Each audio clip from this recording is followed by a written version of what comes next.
Alright, so in this video I'm just going to talk about how to sharpen your reflexes and get used to fast bowling. Now, fast bowling, it's not, some batters like it, some don't. I particularly like it as myself, but I find a lot of people feel uncomfortable and aren't used to the pace of the bowling. So today we're just going to quickly chat about how to combat that.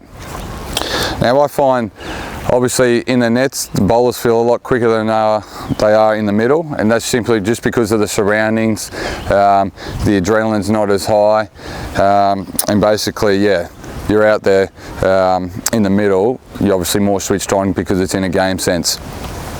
What I like to do at training to try and help me battle that pace is basically get the thrower to come quarter way down the wicket and use the sidearm and really rip in at training, because I know if I train as hard as I can in here, the game's going to be so much easier. I also like to get a guy with a tennis racket and tennis ball, and basically he can hit them as hard as he wants wherever, and I'm just basically sharpening up my reflexes to see the ball much easier in that game sense.